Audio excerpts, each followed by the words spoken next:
नमस्कार, खबर उत्तराखंड में आप सभी का स्वागत है। मैं हूं आपके साथ यशी शुक्ला और करेंगे खबरों का, लेकिन उससे पहले एक नजर सुर्खियों पर। उत्तराखंड में अपराधियों पर सीएम धामी का सख्त रोक, कहा बाहरी व्यक्तियों का खंगाला जाएगा आपराधिक इतिहास।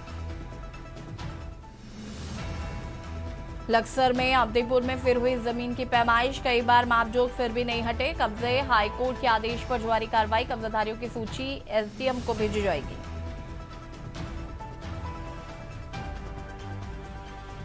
चमोली में गैस वितरण व्यवस्था पर प्रशासन सख्त, कर प्लांट में एसडीएम ने औचक निरीक्षण किया।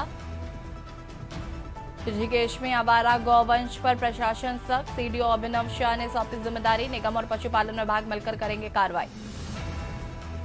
चारधाम यात्रा के लिए 17 अप्रैल से शुरू होगा ऑफलाइन पंजीकरण, ऋषिकेश में 24 आईएसपीटी पर 6 काउंटर उपलब्ध, सीडीओ ने की समीक्षा। उत्तराखंड में ई ऑफिस प्रणाली सभी विभागों में अनिवार्य, मुख्य सचिव आनंद वर्धन ने 100% उपयोग सुनिश्चित करने के निर्देश दिए। आप देख रहे हैं के न्यूज, खबरों का सारथी। और वो करेंगे खबरों का। लक्सर तहसील क्षेत्र के अब्दीपुर में तहसील प्रशासन की ओर से आज फिर राजस्व विभाग की टीम के साथ पैमाइश की गई। तहसील प्रशासन की टीम द्वारा लगातार पैमाइश कर नंबरों को चिन्हित किया जा रहा है, लेकिन अभी भी अवैध कब्जा बरकरार है। शिकायतकर्ता रविंद्र कुमार अब्दीपुर ने बताया कि हमारे द्वारा गांव में बंजर जमीन व वन विभाग की टीम पर अवैध कब्जा करने वालों की शिकायत एसडीएम लक्सर व जिलाधिकारी हरिद्वार के यहाँ की गई थी। जब हमारी शिकायत पर कोई कार्रवाई नहीं हुई तो मजबूर होकर हमें उच्च न्यायालय नैनीताल का सहारा लेना पड़ा।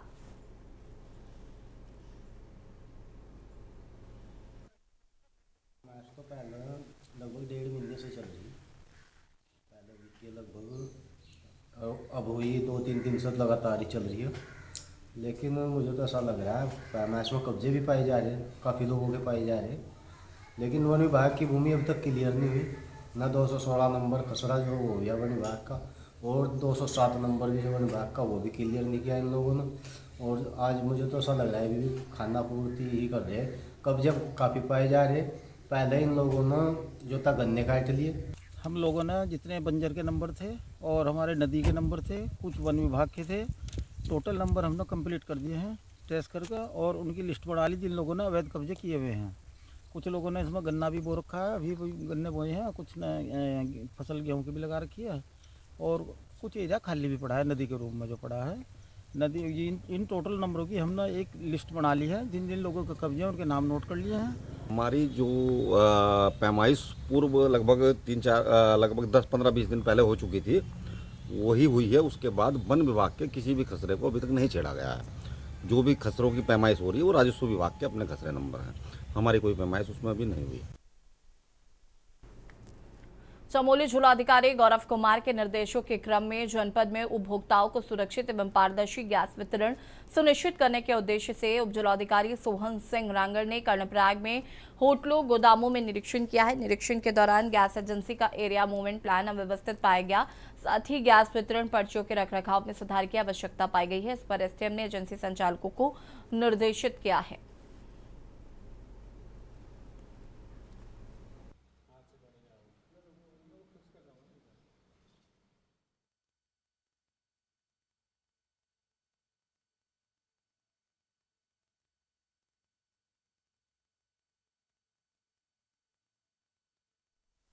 जो गैस है कुछ गांव में थोड़ा सा हमारी जो एजेंसी है वितरण में कुछ गांव में लगातार जा रही है, कुछ गांव छोड़ दिए थे, और ख़ास तौर से जो हमारे कमर्शियल सिलेंडर है उसकी आवाज़ जो है नीचे से ही ऋषिकेश से ही बहुत कम मात्रा में आ रही है। तो बहुत हमारे जो होटल्स है रेस्टोरेंट्स है वो थोड़ी सी कमी का एहसास हो रहा है। तो इसके निमित्त हमने विगत कुछ दिन पहले कर्णप्रयाग क्षेत्र में और गैस एजेंसी और बाज़ार में जो है कुछ अभियान भी चलाया था।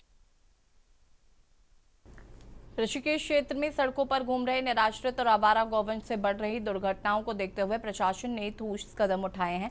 मुख्य विकास अधिकारी अभिनव शाह ने नगर निगम ऋषिकेश और पशुपालन विभाग को संयुक्त रूप से इन गौवंश को सड़कों से हटाकर गौशालाओं में शिफ्ट करने के निर्देश जारी किए हैं। उन्होंने बताया कि डोईवाला में बन रही गौशाला का कार्य जल्द ही पूरा होने वाला है। इसके बाद निराश्रित गौवंश को वहां शिफ्ट किया जाएगा।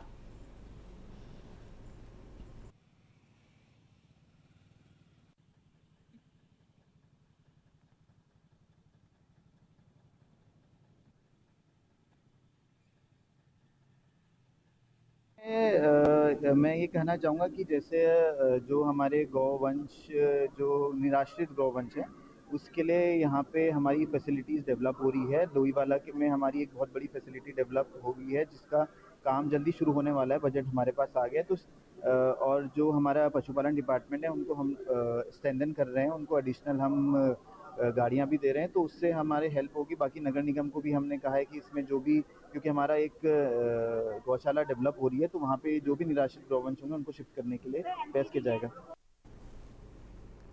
अल्मोड़ा में सतर्कता अधिष्ठान की टीम ने वन विभाग के कर्मचारी को रिश्वत लेते हुए रंगे हाथों पकड़ लिया है और ये कार्रवाई हल्द्वानी सेक्टर की विजिलेंस टीम ने की है। जानकारी के अनुसार जागेश्वर स्थित वन क्षेत्राधिकारी कार्यालय में तैनात बाबू फॉरेस्टर नवीन नौटियाल को 25,500 रुपए की रिश्वत लेते हुए गिरफ्तार किया गया। आरोप है कि उन्होंने शिकायतकर्ता जयप्रकाश से लेसा, गणान, ढुलान कार्य के पंजीकरण, नवीनीकरण और लंबित बिलों के भुगतान के लिए रिश्वत मांगे थे।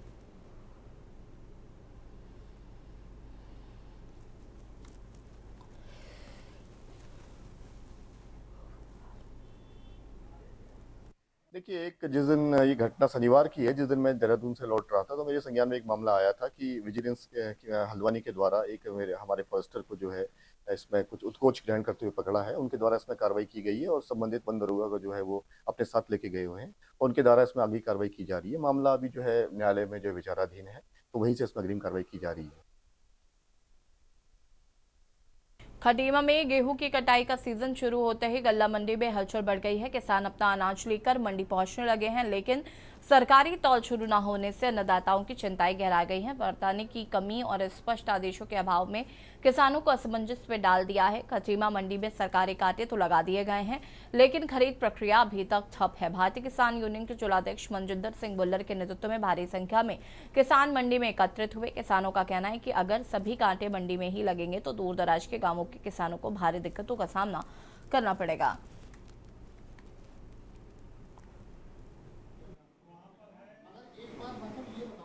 अभी कोई आदेश नहीं आया है, ये 1-2 दिन में चालू हो जाएगी। बाकी बारदाना वगैरह हमें प्राप्त नहीं हुआ है। बारदाना 1-2 दिन आज या कल में प्राप्त हो जाएगा, उसके बाद मेरी तुलाई चालू होगी। पहले तो मैं आपके माध्यम से कहना चाहूँगा कि जो हमें पहले आश्वासन दिया गया था कि जो क्रय केंद्र हैं वो जिस तरीक़ा से पहले हर गांव में लगते थे उसी हिसाब से फिर से गांव में कांटे लगेंगे। बाद में अचानक पता लगता है कि जो क्रय केंद्र थे वो मंडी में लगा दिए गए हैं।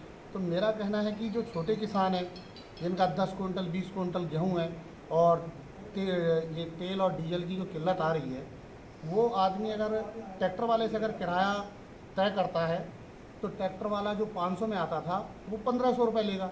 हमारे खटीमा ब्लॉक में विभिन्न क्रय एजेंसियों के कुल 35 क्रय केंद्र लगे हैं, जो कुछ मंडी में लगे हैं और कुछ गांव में लगे हुए हैं।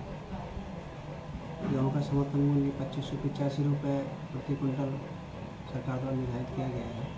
देखिए, आज इसी संबंध में फिर हमारे किसान अचानक यहाँ पे आज मंडी में फिर इकट्ठा हुए हैं खटीमा मंडी में, क्योंकि इनको जानकारी मिली कि जो इनके गांव में कांटे लगने थे वो मंडी में लग रहे हैं। इस विषय में ये किसान जो थे अपनी कटाई छोड़ के पहले यहाँ पे पहुँचे हैं, तो ये सच्चाई सामने आई है कि हाँ, कांटे वाकई ही यहाँ पे मंडी में लग रहे हैं। हरिद्वार के रानीपुर कोतवाली क्षेत्र के जमालपुर खुर्द में एक युवक द्वारा आत्महत्या का मामला सामने आया है, जहां पर सुबह एक युवती के साथ मारपीट की घटना के बाद आरोपी युवक मौके से फरार हो गया। सूचना मिलते ही पुलिस ने सीसीटीवी और मोबाइल नंबर के आधार पर उसकी तलाश शुरू कर दी थी। इसी बीच गैस प्लांट के पीछे एक शव मिलने की सूचना मिली। मौके पर पहुंची पुलिस ने जांच की तो पता चला कि वो वही युवक है जिसने कुछ देर पहले युवती के साथ मारपीट की थी और उसने खुद को गोली मारकर जान दे दी। प्रारंभिक जांच में मामला प्रेम प्रसंग से जुड़ा बताया जा रहा है। फिलहाल पुलिस युवती से पूछताछ कर रही है और पूरे घटनाक्रम की गहराई से जांच में जुटी हुई है। 8:30 बजे की घटना है, जमालपुर खुर्द है ये पास में। तो वहाँ एक लड़की जो फैजाबाद मुल्ता उत्तर प्रदेश की रहने वाली है अयोध्या से, तो वो आज चूँकि अपने बहन के वहाँ रहती है ऐसा पता चला है और वो आज फैक्ट्री में कहीं काम करती थी, तो वो जा रही थी। तो इसी बीच में चौराहे के पास किसी एक लड़के के द्वारा उस लड़की पे मारपीट की गई और जो प्रत्यक्षदर्शियों का कहना था कि उस लड़के के हाथ में एक तमंचा भी था। तत्काल उन्होंने आके चौकी में सूचना दी, लोगों ने शोर मचाया, चौकी की पुलिस भी पहुंची। इतने में वो लड़का वहाँ से भाग गया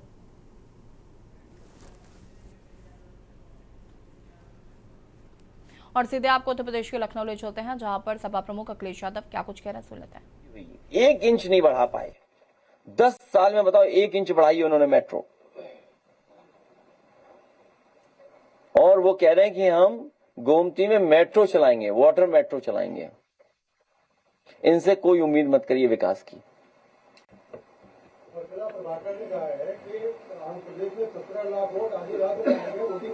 हाँ, सुना मैंने कि ये कुछ इशू एक ऐसा आया है जो हमारी जानकारी में भी नहीं था कि रात के इतने बजे तक वोट पड़ते रहे। हमारा पक्ष बिल्कुल साफ है। अमेरिका है, जर्मनी है, जापान है, इंग्लैंड है, कई देश हैं दुनिया के जो हमसे आगे हैं, प्रोग्रेसिव कंट्रीज हैं, डेवलप्ड कंट्रीज हैं, टेक्नोलॉजी में हमसे आगे हैं। उन देशों में बैलेट से वोट पड़ रहा है। जर्मनी में यहां तक माना जाता है कि अगर आपने ईवीएम इस्तेमाल किया तो वो अनकॉन्स्टिट्यूशनल होगा।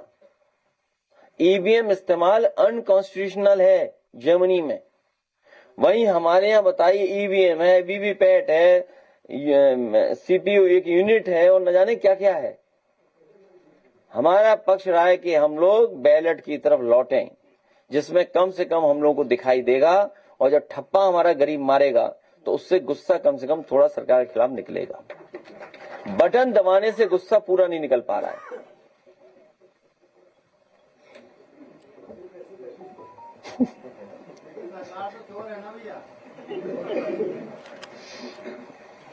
अखिलेश जी, उत्तर प्रदेश में अधिकांश विश्वविद्यालयों में छात्र राजनीति कर रहे हैं। छात्र, उनकी मांग है कि छात्र संघ बहाली, तो सवाल आपसे भी करने कई बार कहा गया। मैं एक काम करूंगा कि सुना है ऑक्सफोर्ड, कैम्ब्रिज, दुनिया की जो प्रतिष्ठित यूनिवर्सिटीज हैं उनमें भी कोई छात्र संघ की व्यवस्था है।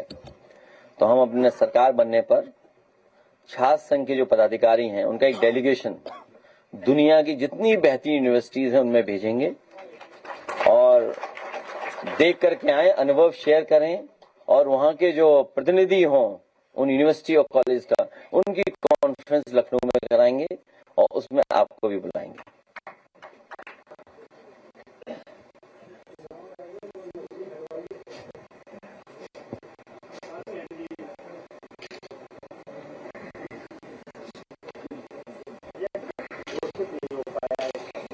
यहाँ सब तैयार बैठे हैं।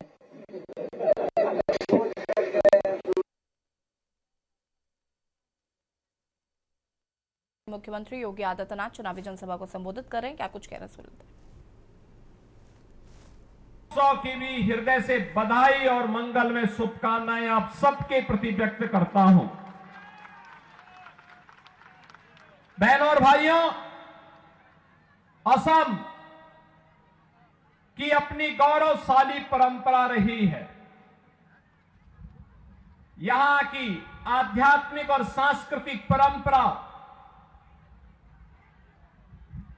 यहां की समृद्ध परंपरा, जहां एक भारत श्रेष्ठ भारत के निर्माण में महती भूमिका का निर्वहन की है, वहीं यहां की वैष्णव परंपरा में श्रीमंत शंकर देव और माधव देव की इस पावन धरा ने उसे एक नई ऊंचाई के साथ एकता, भक्ति और मानवता का संदेश की भूमि के रूप में भी परिवर्तित किया है।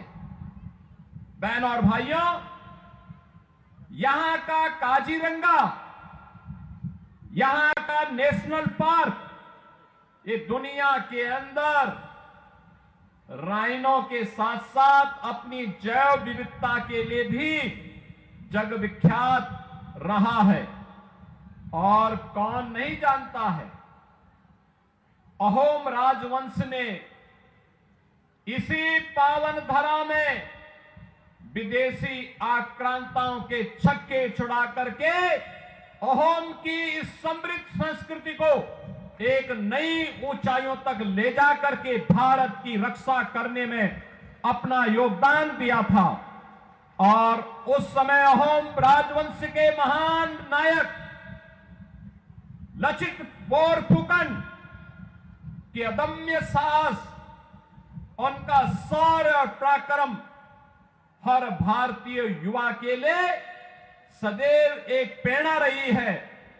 आज उसी असम की पावन धरा में, जिस पावन धरा ने अपनी मेहनत से, अपने परिश्रम और पुरुषार्थ से चाय के बगान की, चाय की चुस्की को दुनिया तक पहुंचाने का काम किया है, आज वह चाय अपने साथ डबल इंजन सरकार की मेहनत का परिणाम, आदरणीय प्रधानमंत्री जी की प्रेरणा से चाय के साथ साथ चिप के उत्पादन की केंद्र भूमि भी बन रही है। आज उसी पावन धरा को, जिस पावन धरा ने सांस्कृतिक और संगीत की कला के एक महानायक के रूप में भूपेन हजारिका को जन्म दिया, ये वही धरा है। और भूपेन हजारिका की उस प्रतिभा को सम्मान देने का काम अगर किसी ने किया है, एनडीए की सरकार ने प्रधानमंत्री मोदी जी के नेतृत्व में किया है, जब उन्हें 2019 में भारत रत्न का सम्मान देकर के भारत ने अपने आप को सम्मानित किया था। बहनों और भाइयों, असम की इस परंपरा को गोपीनाथ बोरदोलाई को सरदार अटल बिहारी वाजपेयी जी की सरकार ने 1999 में भारत का सर्वोच्च नागरिक सम्मान भारत रत्न देकर के सम्मानित करने का काम किया। एक तरफ एनडीए की भारतीय जनता पार्टी नेतृत्व की सरकार, जिसने भारत की संस्कृति को, भारत की परंपरा को, भारत की विरासत को सदैव आगे बढ़ाने का काम किया। एक तरफ एनडीए की भारतीय जनता पार्टी नेतृत्व की सरकार जो सुरक्षा भी दे रही है, सुशासन का लक्ष्य भी प्राप्त कर रही है और सेवा के माध्यम से बिना भेदभाव के शासन की योजना का लाभ हर गांव, हर गरीब, हर किसान, हर नौजवान और हर महिला तक पहुंचाने का काम कर रही है। एक और ये एनडीए की डबल इंजन की सरकार 10 वर्ष के अंदर असम की कायाकल्प को करने के लिए प्रतिबद्ध दिखाई दी। वहीं दूसरी ओर कांग्रेस नेतृत्व की सरकारों ने 60 वर्ष तक असम के अंदर अराजकता को, दंगों को, कर्फ्यू को, घुसपैठ को, अराजकता को बढ़ावा देकर के यहां की सुरक्षा में सेंध लगाने का काम किया। और असम से ये सी तस्वीरें आप देख रहे थे, जहां पर मुख्यमंत्री योगी आदित्यनाथ चुनावी जनसभा को संबोधित कर रहे थे। रुकेंगे छोटे से ब्रेक के लिए, जो हाजिर होता है।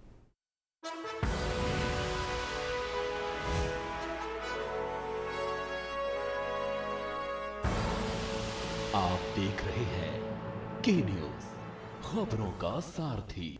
ब्रेक के बाद एक बार फिर से आप सभी का स्वागत है और सीधे आपको ले चलते हैं असम, जहां पर उत्तर प्रदेश के मुख्यमंत्री योगी आदित्यनाथ क्या कुछ कह रहे हैं, सुन लेते हैं। एनआईटी, आईआईटी, आईएम, इन सबका निर्माण हो रहा है और अब डबल इंजन सरकार पिछले 10 वर्ष के अंदर पूरी मजबूती के साथ तय की है, असम को घुसपैठ का अड्डा नहीं बनाने देंगे, दंगाइयों को निकाल बाहर करेंगे और यह कार्य केवल और केवल एनडीए की भारतीय जनता पार्टी की सरकार कर सकती है। बहनों और भाइयों, ये कांग्रेस हो या यूडीएफ, इन लोगों को जब भी अवसर मिला है, इन्होंने भारत और भारतीयता को ही अपमान किया है। लगातार इनके द्वारा अपमानित किया गया है। यूडीएफ तो असम के अंदर घुसपैठ की जन्नी है, घुसपैठियों को प्रश्रय देती है, घुसपैठियों के बल पर असम की सत्ता को कब्जा करना चाहती है।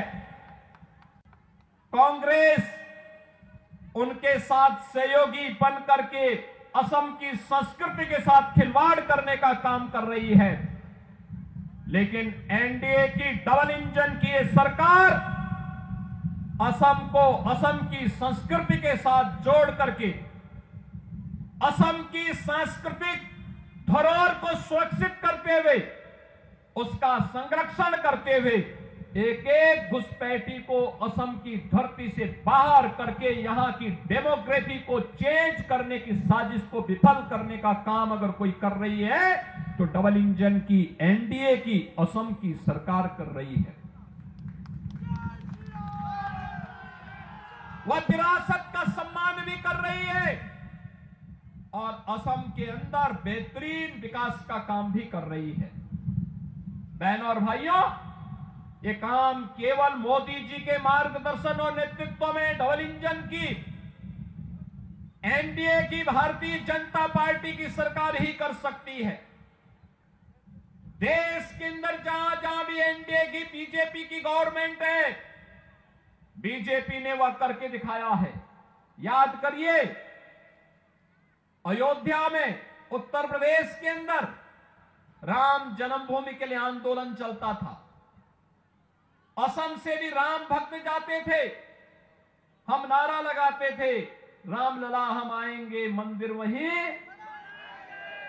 बनाएंगे। कांग्रेस थी, कांग्रेस ने कहा राम तो हुए ही नहीं। कांग्रेस के सहयोगी दलों ने राम के अस्तित्व को नकारने का काम किया। प्रधानमंत्री के रूप में मोदी जी आए, उत्तर प्रदेश में डबल इंजन की सरकार बनी। 500 वर्षों की जो तमन्ना थी, आज वह अयोध्या में साकार हुआ है। भव्य राम मंदिर का निर्माण हो गया है। अब उत्तर प्रदेश में कर्फ्यू नहीं लगता, नो कर्फ्यू नो दंगा, और यूपी में है सब चंगा।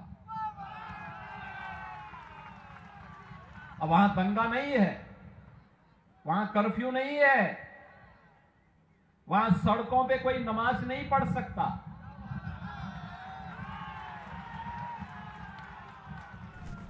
वहां पर अब किसी भी धर्मस्थल से चिल्लाने की आवाज नहीं आती है।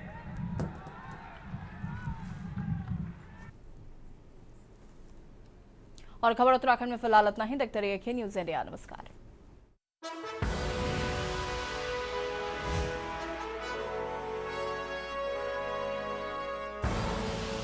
आप देख रहे हैं के न्यूज़, खबरों का सारथी।